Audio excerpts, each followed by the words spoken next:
तो बेटा आज हम लोग पहुंच चुके हैं क्वेश्चन नंबर 50th पर। ये क्वेश्चन भी बाकी क्वेश्चन की तरह ही बहुत इजी सा है, लेकिन इसमें एक पार्ट है जिसमें हमें ग्राफ को ड्रॉ करना है। उसमें थोड़ा बहुत हमें अपने दिमाग को यूज करना है। ठीक है, तो घबराना बिल्कुल नहीं है, बहुत आसान सा क्वेश्चन है। ठीक है, हम लोग इसको पढ़ना स्टार्ट करते हैं और फिर देखते हैं कि क्या क्या है इसमें।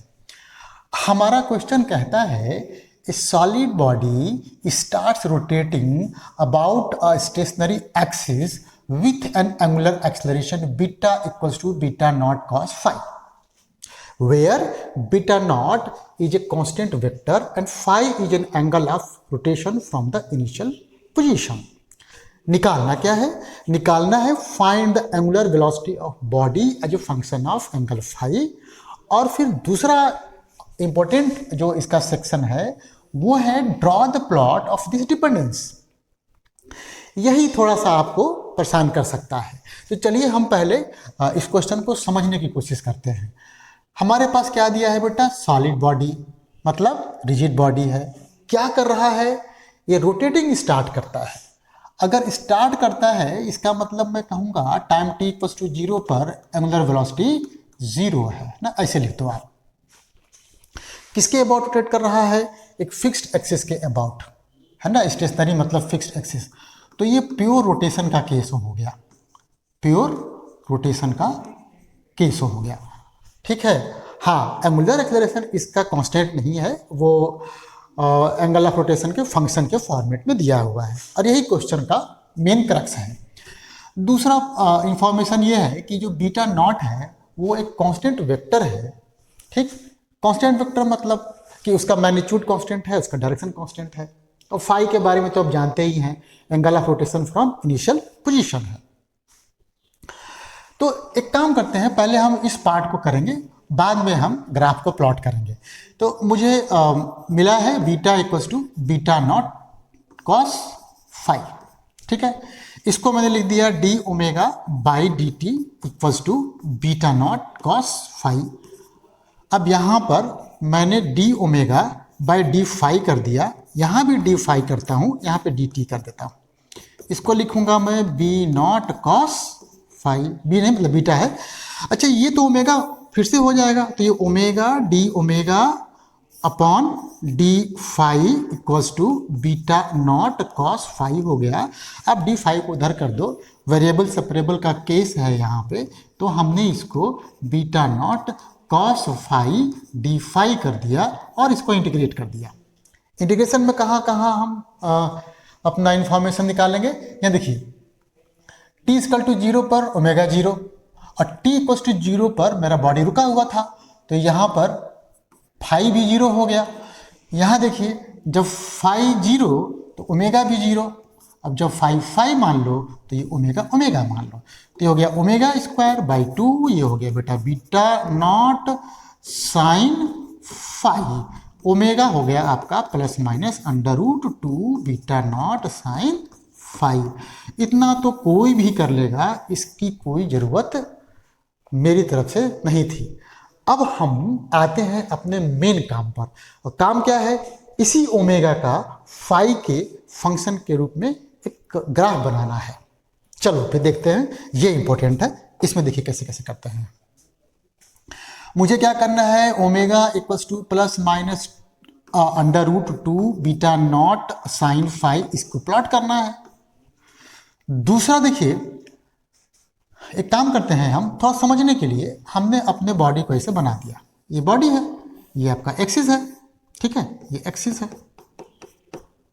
इस डायरेक्शन में तुम बीटा नॉट ले लो, इसी डायरेक्शन में, तो इसका मतलब हो गया, यहाँ चले आओ, यहाँ चले आओ, दोबारा से लिखो इसको, beta equals to beta not cos phi.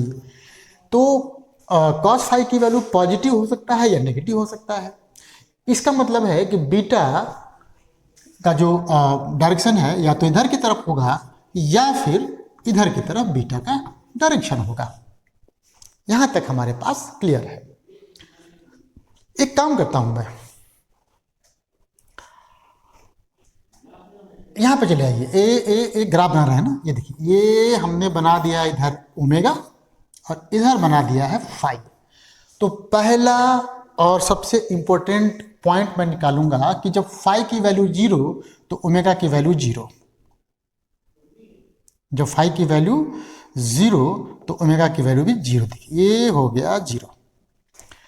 और जब फाई की वैल्यू पाई तो भी ओमेगा की वैल्यू 0।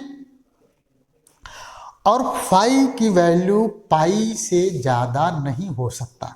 फाई की वैल्यू अगर मैं पाई से ज़्यादा ले लूँ, मतलब पाई से ज़्यादा 2 पाई के बीच में, तो ये नेगेटिव हो जाएगा, ये इमेजनरी हो जाएगा।